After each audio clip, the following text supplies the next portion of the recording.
Hi everybody, it's only me. I come on to talk about the music tonight. I've not been on for a couple of weeks because I've been very busy. No, I'll leave it at that. I've just been busy. But I thought I'd come on tonight and do a nice wee quick one. Save getting lost in the weeds too much, hopefully. But I'm going to talk about Dio era Black Sabbath, which only encompasses what, I don't know, four studio albums. But we'll go on with talking about that now. We'll start off with Heaven and Hell, which is quite a good one. This one, wait a minute, I need to go and tell. Hey, could you just keep the noise down? I'm trying to talk to. There's a pure big spider in here. We need to get the spider catcher out. Ah, alright. Sorry, it's just I've been interrupted by a big spider. Dad, What? Pass.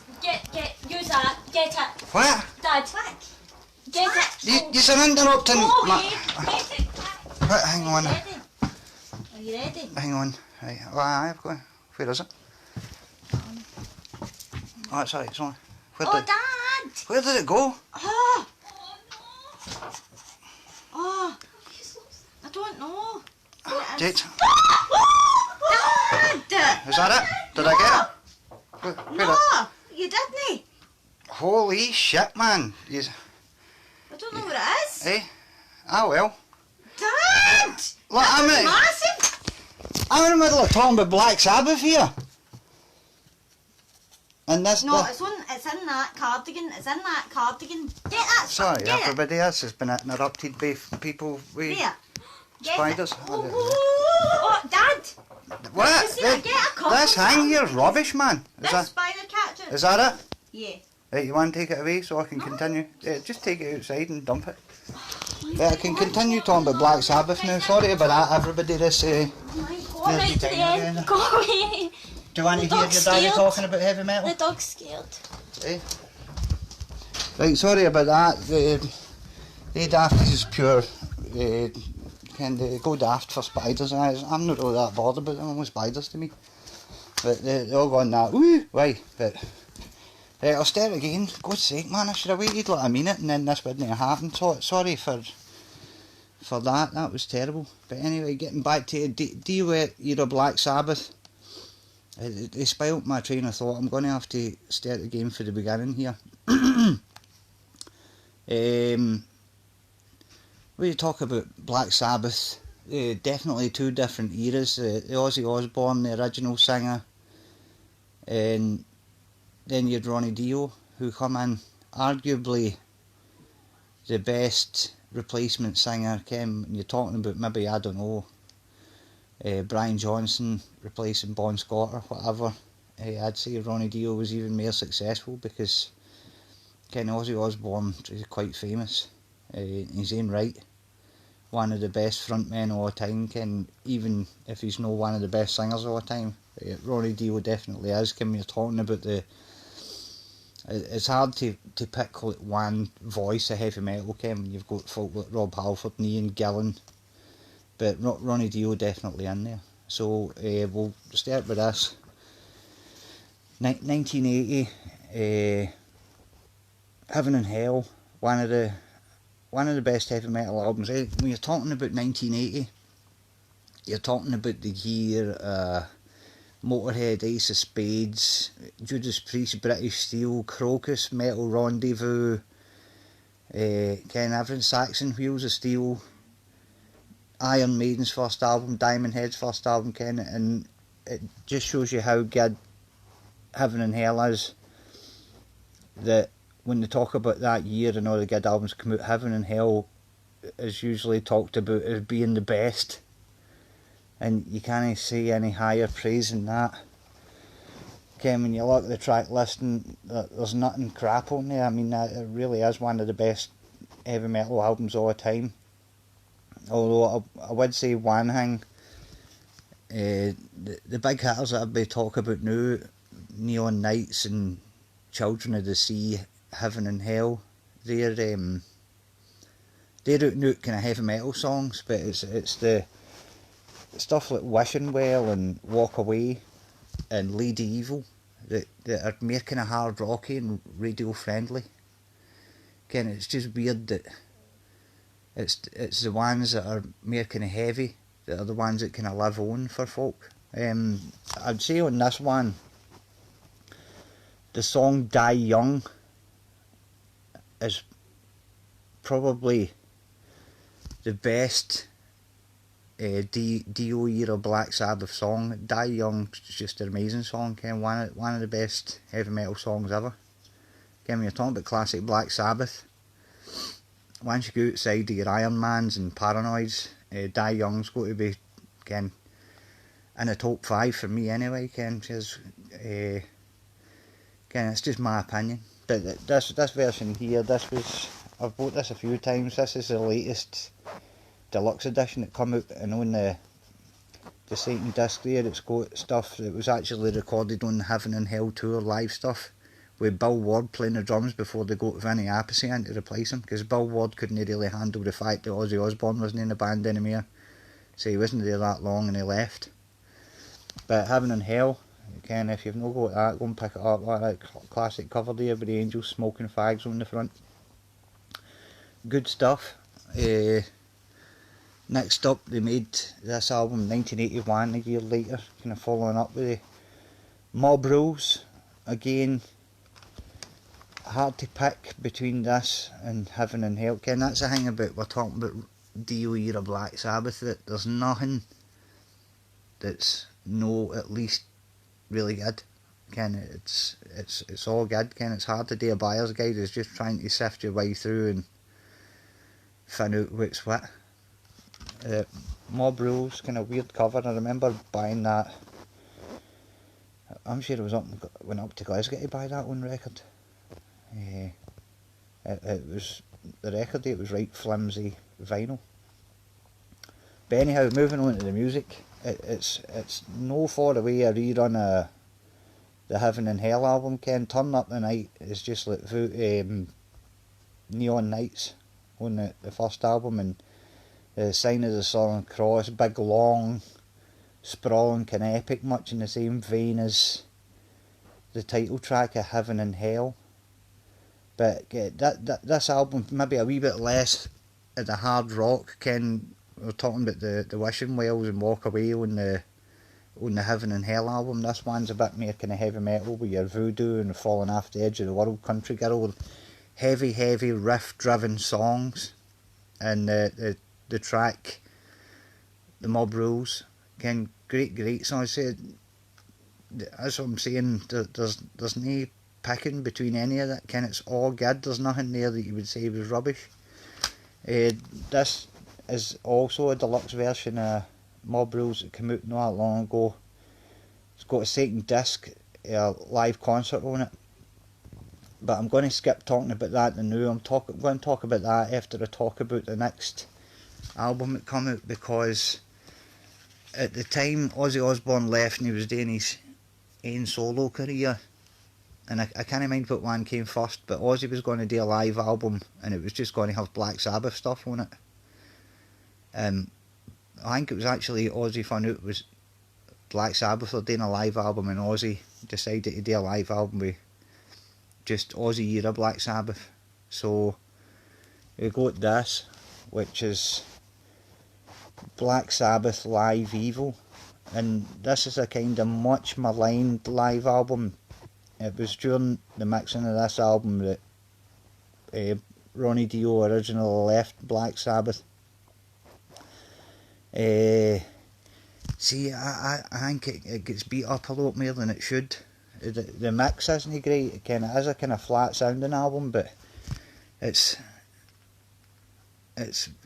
Ken, a good collection of the classic Ozzy era stuff, albeit Ronnie Dio singing, and the stuff we Heaven and Hell and Mob Rules.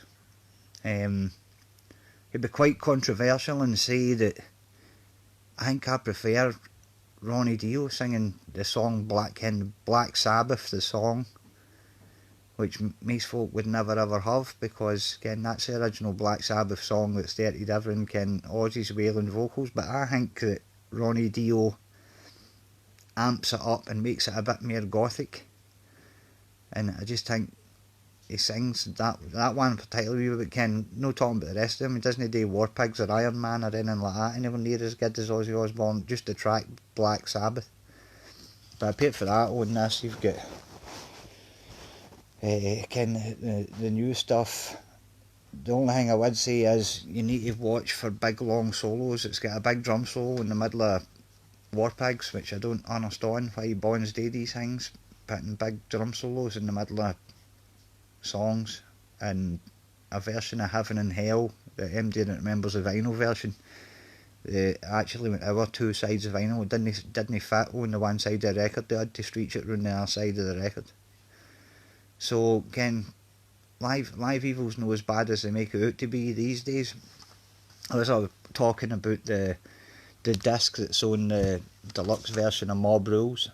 It's actually a concert for the same tour at Hammersmith Odeon, well worth getting hold of. It's more or less the same kind of set that they're playing, but it sounds a lot better and a lot more live. So if you're looking for a bit of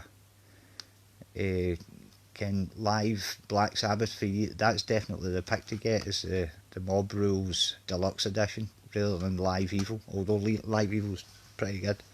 So Ronnie Dio went away and formed Dio and had a solo career for a while, but then that started kind of petering out. At the same time, Black Sabbath had dumped teen singers who I can't even remember who they are, so I'm not going to. There's about 4 or 5 different guys. A right hard time replacing Dio. So when they were both kind of gone down the shitter, they got back together and they come back in 1992 with the Dehumanizer album. See, and this particular record doesn't get the attention it deserves. I don't think this. After the kind of, albeit right heavy, but at the same time kind of hard rocky style, Heaven and Hell, and to a lesser extent Mob Rules, Dehumanizer's like a kind of return to 70s style Sabbath. Ken, this is unashamedly heavy. No ridiculously heavy, Ken. You're talking about the era thrash metal, and it doesn't do anything like thrash metal and stuff, but just I think that's why this album, it didn't bomb, but it didn't do as good as it should have.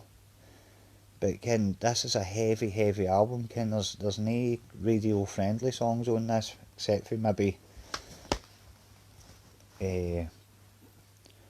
Time Machine, which was in the soundtrack of a film. I think it was Wayne's World. But Ken, when folk talk about Dio era Black Sabbath, they usually argue about what the best one is. Dehumanizer's never mentioned. It's either Heaven and Hell or Mob Rules. But for me, Dehumanizer's just as good as both of them. Ken, brilliant songs. Nothing there that's crap. Ken, when you put that on, it's one of the records that when it's finished you want to put it back on again.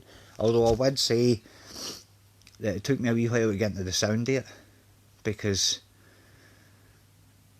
as Ken, it's a kind of weird drum sound. It was produced by Mac that used to do the Queen albums, and there's no reverb really on the drums, but the guitars have got reverb on them. Sound a bit like the guitars Iron Maiden had on Seventh Son of a Seventh Son. But Ken, that was a phenomenal. I'm not sure about the kind of cartoony sleeve, which is there's a song on it called Computer God, and I think that's what the sleeve is there, is kind of computer guy dehumanising somebody on the front or whatever. But that didn't last long either, because that was at the time, 92, 93, Ozzy Osbourne was going to retire.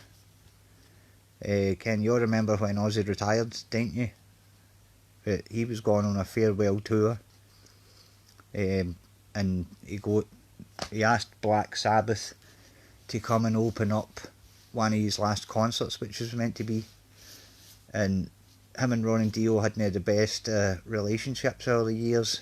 Ken Ozzy Osbourne would do things because Ronnie Dio wasn't like a tall guy. So Ozzy Osbourne would do daft things like hire in a dwarf and call the dwarf Ronnie and stuff, and have the dwarf doing stupid things on stage. So Dio refused, but the rest of Black Sabbath said they would do it. They got Rob Halford in, and that was Dio and Black Sabbath by again. And really at the time you thought that was it, Ken, which was a shame because everything these guys did together was absolutely amazing.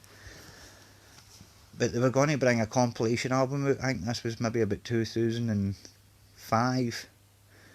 Album called Black Sabbath, the Dio Years. And this was a good one. Good collection of all the stuff that's on the 3 albums. But they got them into, that's what I'm talking about it here, they got them into day 3 new songs. The Devil Cried, Shadow of the Wind and the Ear on the Wall. No bad. I wouldn't say any of them were up to the standard then, and it was on the albums that they'd made, but a good start, and it got them back talking again. So they came back and reformed, but no as Black Sabbath. They came back and called themselves Heaven and Hell because for some strange legal reason Sharon Osbourne got control of the name Black Sabbath, and they couldn't, if they weren't have a feature in Ozzy, they couldn't tour as Black Sabbath. So Heaven and Hell it was, and they just went and toured to start with and done this. This is also out in DVD and Blu-ray, quite a good show. Heaven and Hell live at Radio City Music Hall, and there you can see a track list in there, stuff that hadn't been played for a long time. Lady Evil, and it's got the newer songs there too, The Devil Cried, Shadow of the Wind, Falling Off the Edge of the World from Mob Rules, really good stuff, and amongst all the classics for your Die Young, your Heaven and Hell, Neon Nights there at the end, Children of the Sea, well worth picking up. Still a phenomenal live act. I picked up where they left off. It was weird that although they couldn't get on together, whenever they did work together, it was totally amazing. They decided to make an album, went into the studio and made an album called The Devil You Know. It's a nice cover there, cover worthy any Black Sabbath album, with a big beastie thing with tentacles on his head. And this is well worth listening to as well. You've got that track 3 there, the song Bible Black. I would maybe even go as far as to say Bible Black is the best traditional heavy metal song that's been recorded this millennium, since the year 2000. If you're talking about classic heavy metal songs, Bible Black's it. And it's everything you want for a Dio Black Sabbath song, the riff, the singing, just the concept, everything. And everything else on there's pretty good too, Adam and Evil, Double the Pain, all good. Jesus, I think I maybe need to listen to this later on actually. Follow the Tears, Breaking into Heaven. Fantastic stuff. Maybe a bar here less than the 3 actual Dio Black Sabbath albums, but still a really good album, and a good way for them to finish off, because unfortunately that would be the last studio album Ronnie Dio ever made, and they went out and toured that, and this is available on DVD and Blu-ray as well, and a good show. Neon Nights live at Wacken. I think this was released not long after Ronnie Dio passed on, but very good. Look at that set list. There's nothing there that shouldn't be there. The only thing that's wrong with it is it's no long enough. Only 3 tracks off of the Heaven and Hell album. 3 tracks off of the the Heaven and Hell album, the Devil You Know. But God's sake, if you could pick a configuration, what the best heavy metal band ever was, then there's got to be an argument for Dio era Black Sabbath in it, and there's nothing they did that wasn't solid, it wasn't good. So, if you see anything with Dio Black Sabbath on it, get it. I would say out of all of them, Heaven and Hell's probably the standout one, just because it's, what would you call it? It's the most well-rounded out of them all, but everything's good. So I'll leave it at that. But can put on some Dio Black Sabbath tonight, you'll not be disappointed. I need to go because I've got some stuff today. I need to take Doug down the park, and then I need to go and pick Helen up for work, and then I want to go and see my pal Jim, and then I've got bond practice at 9 o'clock, so I need to go out here. I've got a cup of tea to drink and all, and some dishes to wash. So thank you very much if anybody sat and watched this. Sorry about the interruption at the start with the spider, that wasn't my fault, that was out of my control. But anyway, I'll see you later. It's been nice to come on and talk about the music again for a while. Right, bye everybody, bye.